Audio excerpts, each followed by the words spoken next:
Imaginez un carrefour animé, au milieu du bruit de la ville. Chaque jour, assis au même endroit, un vieil homme aveugle tend la main. À côté de lui, une simple pancarte en carton. « Je suis aveugle. Aidez-moi ». Les passants pressés jettent un regard furtif, parfois une pièce, mais la plupart l'ignorent, absorbés par leurs propres pensées. Sa journée est un long fleuve de solitude, rythmé par le son lointain de quelques pièces tombant dans sa sébile. Un matin, un jeune homme s'arrête. Il ne donne pas d'argent. Il observe l'homme, la pancarte, et les gens qui passent sans voir. Avec une douceur infinie, il demande au vieil homme s'il peut modifier son message. Intrigué et n'ayant rien à perdre, l'aveugle accepte. Le jeune homme prend un marqueur, retourne le carton et écrit quelques mots avant de repartir aussi discrètement qu'il est arrivé. Le jour suivant, tout change.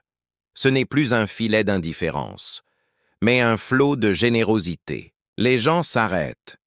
Vraiment. Ils lisent la pancarte et leur visage se transforme. Certains ont les larmes aux yeux. Les pièces de monnaie sont remplacées par des billets. Les mains se posent sur son épaule. Des mots de réconfort sont murmurés. La sébile, autrefois presque vide, déborde. Le vieil homme sent ce changement profond, cette vague de chaleur humaine qu'il n'avait pas ressentie depuis si longtemps. Bouleversé, il attrape la main du premier passant qui s'arrête et lui demande « S'il vous plaît, que dit ma pancarte maintenant? Qu'a-t-il écrit pour que tout soit si différent ?»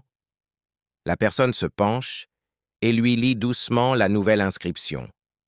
Elle dit simplement « Aujourd'hui est un jour magnifique, mais je ne peux pas le voir. » Le vieil homme reste silencieux un instant, laissant les larmes couler sur ses joues. Rien n'avait changé dans sa réalité. Il était toujours aveugle. Mais quelques mots avaient suffi à ouvrir les yeux des autres. Ils n'avaient pas changé les faits. Ils avaient changé les cœurs. Ils avaient transformé une simple demande d'aide en un miroir où chaque passant voyait sa propre chance de pouvoir admirer la beauté du monde. Cette histoire nous rappelle la puissance incroyable des mots. La façon dont nous communiquons peut transformer l'indifférence en empathie, la solitude en connexion. Parfois, il ne s'agit pas de changer le monde, mais de changer la façon dont nous le regardons et dont nous aidons les autres à le voir.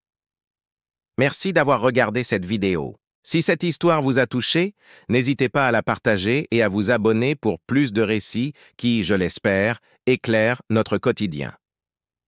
À très bientôt.